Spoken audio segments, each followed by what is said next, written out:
Hello, everybody. My name is Patrick Franklin, and I'm a member of the CSCA as well as the ASA and also of CATA. And I serve on the executive of the CSCA, and for the last 7 years, have been the book review editor for the journal Perspectives on Science and Christian Faith, which is the journal of the American Scientific Affiliation and the Canadian Scientific and Christian Affiliation. I was so looking forward to being at this conference with you in Rochester. In fact, I had a paper accepted. It was going to be on Bonhoeffer and emergence theory. Unfortunately, I'm not able to be there or to give the paper, but maybe someday in the future I will do that. Many of you have been following my story, perhaps by following my wife's blog on the Caring Bridge platform. She's been blogging almost every day about my journey. On July 28th, this past summer, I suffered a severe heart attack. It was 100% blockage to the major coronary artery, the LED. It's sort of, I don't know, affectionately is the right word, but it's sort of popularly known as the widowmaker. So I'm just so happy to be alive. I'm happy my wife is not a widow right now, and that my kids have a dad. I was in full cardiac arrest for over 20 minutes. And actually, that was just the beginning of the problems that ensued. Over the next 2 to 3 weeks, I suffered a number of other issues. One of them was severe ARDS, which is a major respiratory problem. I've had nerve damage. Um, I suffered from huge inflammatory markers that were off the charts, white blood cell counts off the charts. ICU doctors said in 20 years of medicine, they hadn't seen markers like that, except maybe in extreme cancer cases. So they pulled bone marrow. They were looking for blood diseases, cancers of various kinds. It turned out that I had a reaction within my bone marrow that was releasing cells that were basically eating my body, eating other cells indiscriminately. So over 12 weeks in the hospital, I lost 45 pounds. Not the best way to lose weight, perhaps. So a lot of muscle atrophy. I'm home now, which is amazing. It's a great update. God has been good. And I'm relearning how to walk. I initially had to learn how to swallow again because there was a neurological delay on my swallowing. I've got a long road ahead.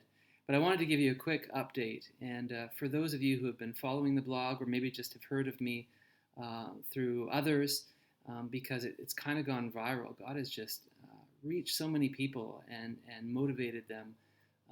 Not even motivated them, but seared me on their minds just to be praying, burden people to pray for me. So if you've been praying for me, I just want to thank you so much for that.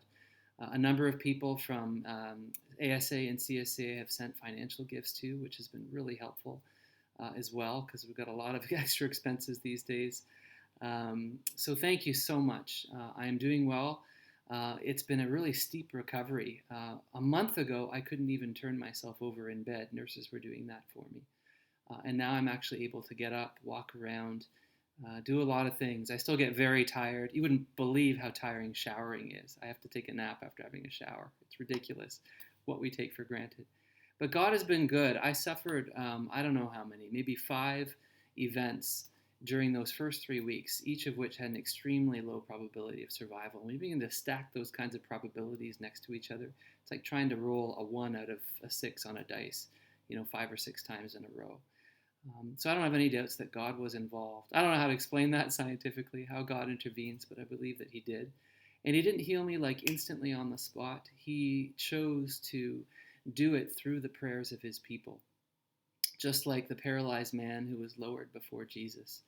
The paralyzed man is interesting, but he's actually not the center of the story. The faith of the friends who bring him before Jesus and are relentless in pursuing Jesus for his health are a key part of the story. And then, of course, the identity of Jesus himself as the one who can forgive sins, the one who can say, get up, take your mat, and walk.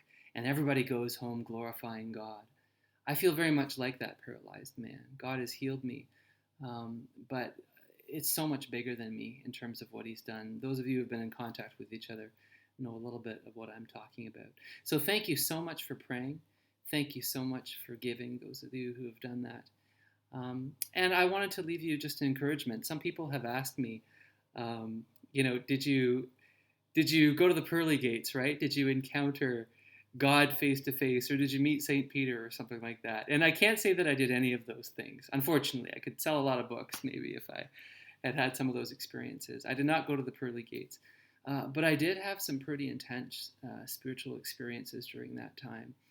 And if I can put it to words, I think the thing that has impressed me the most is God's closeness. I had an intense experience of God's closeness, His presence with me. Um, and I'll be writing about this, but it's not that I had somehow ascended to Him. It was actually more an experience of becoming aware that the veil between heaven and earth had gotten very, very thin, and I could just sense His presence with me. One of my favorite little passages that I've been mulling over for several months is just a little bit in Galatians 4, verse 6, where Paul writes that God, the Father, has sent the Spirit of His Son into our hearts, the Spirit who calls out, Abba, Father. It's a Trinitarian passage, and I love Trinitarian theology. What's important about that is the theme of participation, that this means the triune God, Father, Son, and Spirit, is active. He's dynamic. He's relational. The Spirit of His Son is active in my heart, crying out, Abba, Father. And everything I do, from prayer to worship to service to ministry to teaching to just relating to others, is actually a response and a participating to something that God is already doing. So if I could encourage you this weekend, you're going to be engaging some amazing ideas. You're going to be engaging your mind.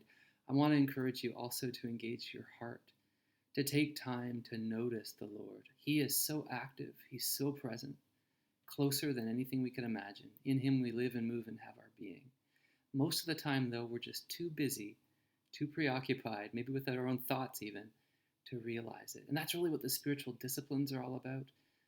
What practices of being alone and sometimes being together with others in Christian groups is all about, that we become conscious and of God's presence, and we narrate that, and we begin to see the world through that. So I would just encourage you, take time to become conscious of the Lord's presence, both on your own, as you go for a walk, as you sit in your room, as you engage ideas, and through one another, because He has made you, fellow brothers and sisters, His body, the body of Christ. And through each other, we come to know Christ more deeply by the indwelling Spirit who is in each of us. So may the Lord bless you richly as you study His creation this weekend. I again wish I could be there, but I know it's going to be a fantastic conference, and I look forward to seeing and reading, maybe seeing published some of the papers that come out of this. God bless. Please continue to pray for me.